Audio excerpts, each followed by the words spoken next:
Acorda, sucupira!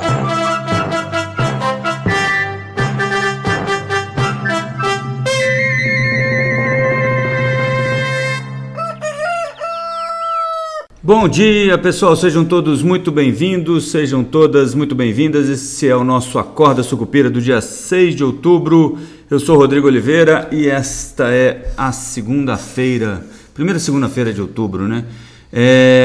Nessa semana a gente continua com aquele suspense sobre o shutdown, embora o mercado financeiro não esteja levando muito a sério. Está aí, segundo o Morgan Stanley, a precificação que você tem no mercado hoje é de que o shutdown deve demorar aí entre 10 e 20 dias mais ou menos para ser encerrado, né? Apesar disso, né, e apesar dos efeitos do shutdown, por exemplo, com o atraso, né, na divulgação do payroll, o mercado financeiro americano continuou fazendo business as always, né? Nada de diferente, precificando aí mais de 90% de chance de um corte de juros agora em 29 de outubro pelo Fed e outro corte em dezembro também com mais de 80% de chance. Então, assim, para o mercado financeiro, o shutdown não está fazendo preço, né?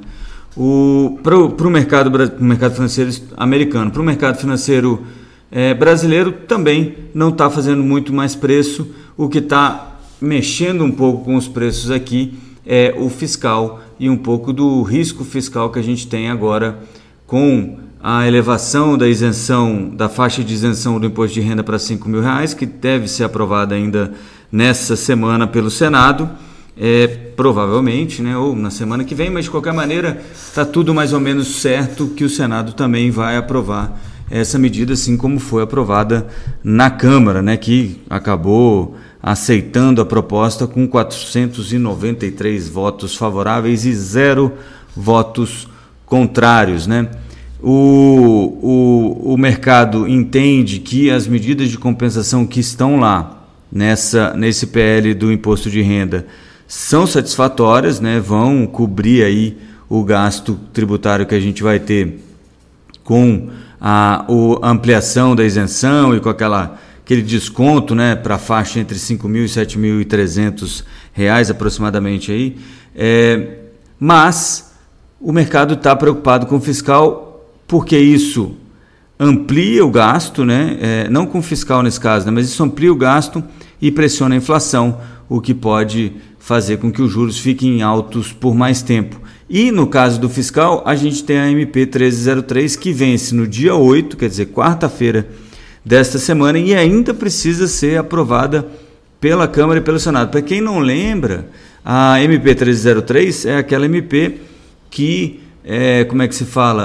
recompõe algumas das receitas que não foram obtidas via decreto do IOF. Se vocês lembrarem, o decreto do IOF foi derrubado pelo Congresso, depois foi derrubado pelo STF, né? O que o Congresso fez foi derrubado, mas teve umas medidas que ficaram, porque durante essa discussão o governo acabou reduzindo, né, algumas das medidas de arrecadação que estavam no decreto do IOF e acabou mesmo assim sendo derrubado no Congresso. Depois foi ao STF, o STF acabou derrubando o que o Congresso tinha derrubado, mas o governo já tinha, no meio disso tudo, editado essa MP 1303, que faz a recomposição dessa expectativa de ganho de arrecadação. Mas temos um problema, né? A MP 1303, do jeito que foi proposta pelo governo, indicava ali 20 bi de receita.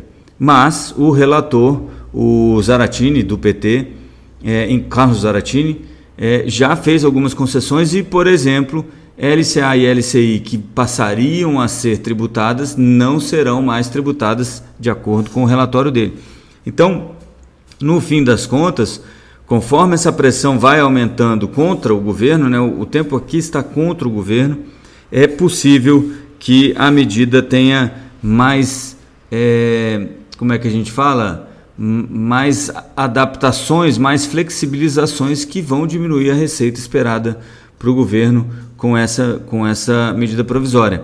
E aí aqueles 20 bi que estavam esperados para esse ano e que estão previstos no orçamento podem se corroer e a gente ficar mais longe da meta fiscal, que é a meta de zerar o déficit público neste ano, né? Não que isso seja muito importante, mas mostra uma resistência do governo a fazer os ajustes pelo lado da despesa, né? O governo continua refratário, para não dizer inegociável, né? Quando se fala de corte de despesas, e isso obviamente vai pressionar aí o resultado fiscal.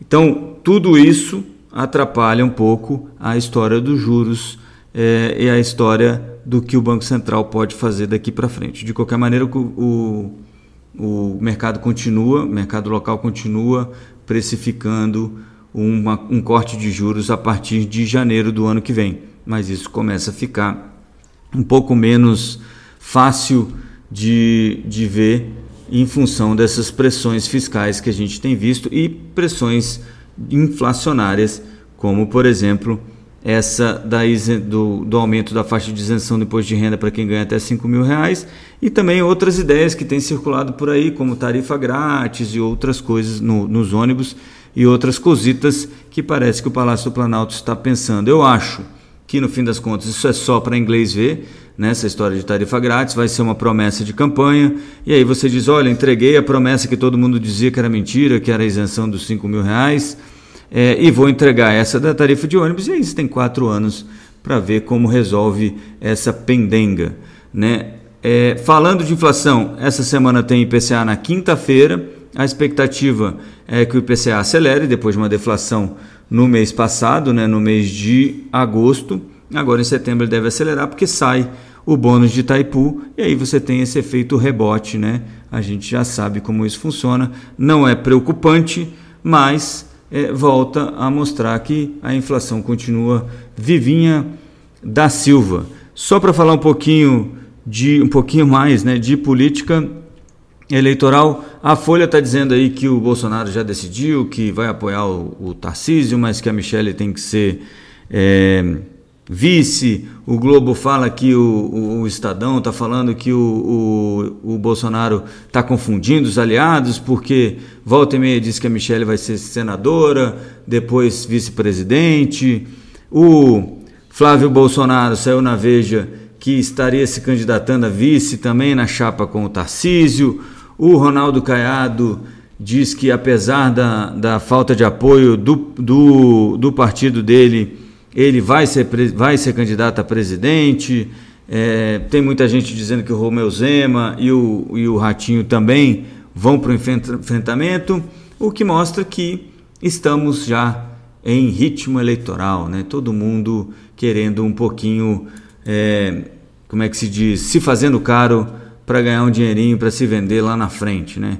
Então, o risco, obviamente, é a oposição se esfarelar toda e acabar num segundo turno muito ruim, ou nem chegar ao segundo turno, embora isso seja improvável nesse momento. Eu estou falando tudo isso para que vocês mantenham, na minha opinião, é importante manter a calma nessa hora, porque até o fim do ano isso vai mudar 837.425.323 vezes, só aqui lembrando de cabeça das outras eleições, tá? Então, assim, não se preocupem, isso vai e volta durante muito tempo, até que seja definido um nome para todo mundo. Além disso, a gente espera aí ansiosamente e pacientemente pela reunião entre Lula e Trump, que eu acho que não sai essa semana também, mas pelo menos parece que o Geraldo Alckmin tem conseguido fazer com que atendam a ligação dele lá nos ministérios, digamos assim, nas secretarias mais importantes lá do governo norte-americano, tá bom? De qualquer maneira, não temos nada de concreto sobre essa possível conversa que pode aí minorar, né, ou até acabar com esse excedente tarifário que a gente está recebendo aí do Estados Unidos. Para terminar, vale lembrar aqui do anúncio da OPEP de aumento na produção. Ficou muito abaixo do que saiu na semana passada, o pessoal achando que sairiam 500 mil barris de aumento na produção, saíram só 137 mil barris diários a partir de novembro, então nada de muito grave. A Arábia Saudita e Rússia é que vão ficar à frente aí dos aumentos, mas o preço acabou até subindo um pouquinho no fim de semana, no domingo, e agora sobe 1,60 o preço do barril tipo Brent a $65,40, ainda bem abaixo do que estava antes, né? Mas também não vai ficar tão fraquinho o preço assim, porque o aumento não foi tão alto. E é basicamente isso. A gente se vê amanhã, na terça-feira, no nosso nossa Esquina Sucupira, edição da manhã, no YouTube, às 7h30 da manhã. Não perca. Até lá e avante, Sucupira! Acorda, Sucupira!